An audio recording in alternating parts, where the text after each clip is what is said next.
हिमालय के जंगल में रहने वाला कालू कौआ जंगल जंगल घूमकर वहाँ रहने वाले पक्षियों के रहन सहन पर रिसर्च कर रहा था। एक बार वो इसी सिलसिले में एक जंगल में गया था। वहाँ उसकी तबीयत बिगड़ गई। अरे बंटी कबूतर, यहाँ आओ। ये देखो, ये पक्षी कैसे बेहोश पड़ा है। इसे लेकर घर चलते हैं।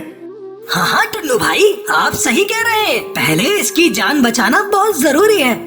तब तक आप लोग हमारे इस वीडियो को लाइक और अगर आपने हमारे चैनल को सब्सक्राइब नहीं किया है तो जल्दी से सब्सक्राइब कर लें और कमेंट सेक्शन में जरूर बताएं कि आपको हमारी ये कहानी कैसी लगी।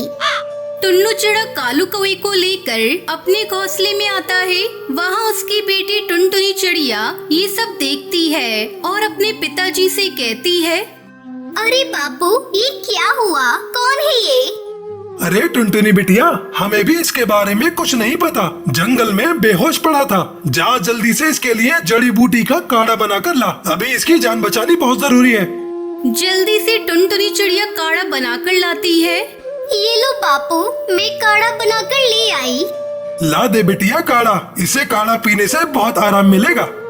बापू, अब मैं जाऊँ? मुझे बहुत सारे कपड़े सिलने के ऑर्डर मिले हैं। मुझे जंगल से पत्ते लेकर भी आने हैं। ठीक है बिटिया, तू जा। तब तक मैं इसकी देखभाल करता हूँ।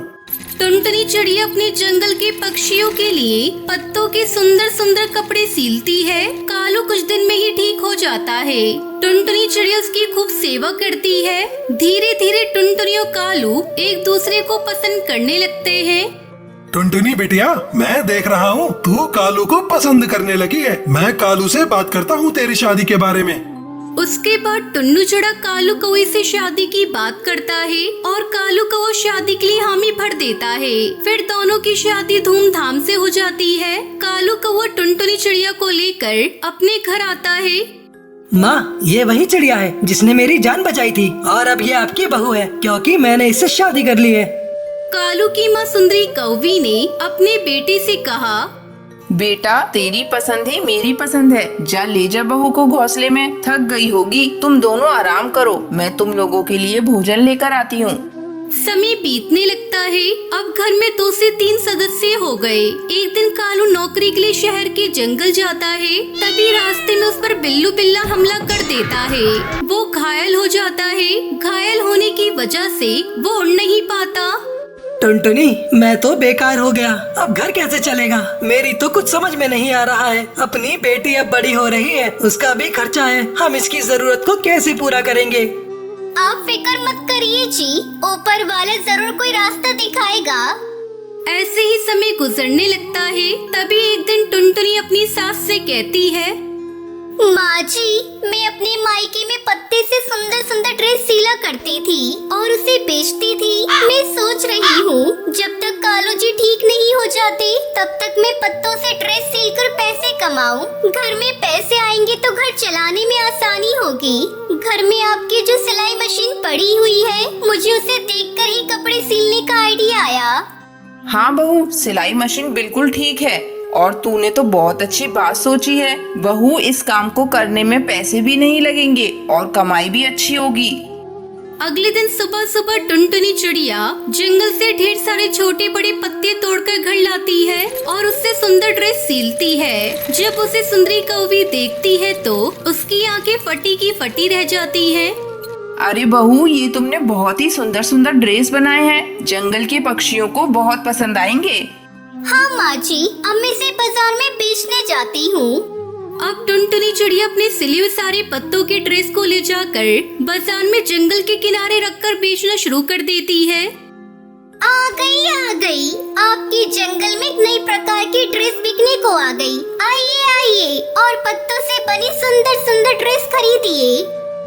उसकी ये आवाज जंगल के पक्षियों के कानों में पड़ती है। धीरे धीरे टुनटुनी चिड़िया के सारे पत्तों से बने ड्रेस बिक जाते हैं। वो ढेर सारे पैसे लेकर घर आती है और अपनी सास को देती है। इतने सारे पैसे देखकर सुंदरी कौवी बहुत खुश होती है।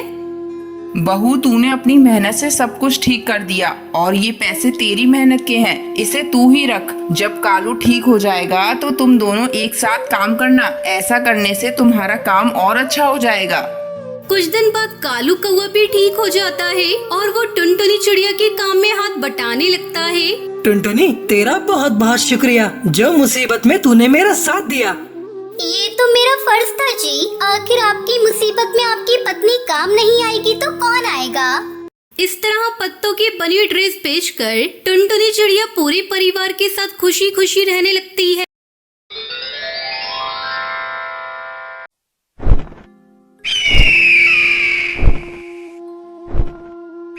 हिमालय के जंगल में टुनटुनी चिड़िया अपनी माँ टूनी चिड़िया के साथ रहती थी। टुनटुनी के पिता की मौत के बाद उसकी माँ दर्जी का काम करके अपना और अपनी बच्ची का पेट पालती थी।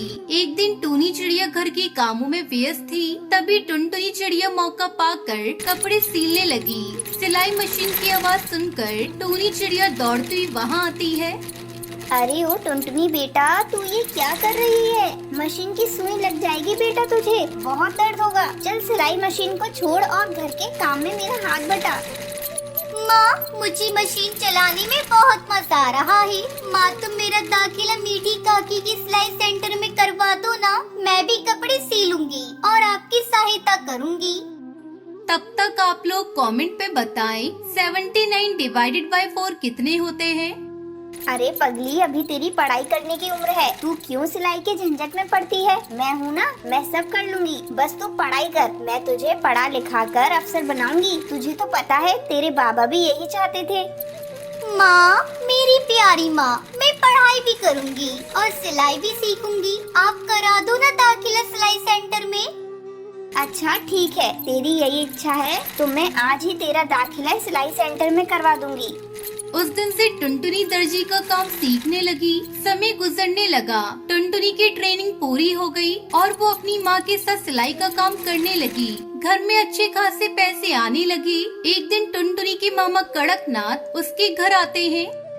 टूनी बहना, ओ टूनी बहना, कहाँ हो? जल्दी यहाँ आओ।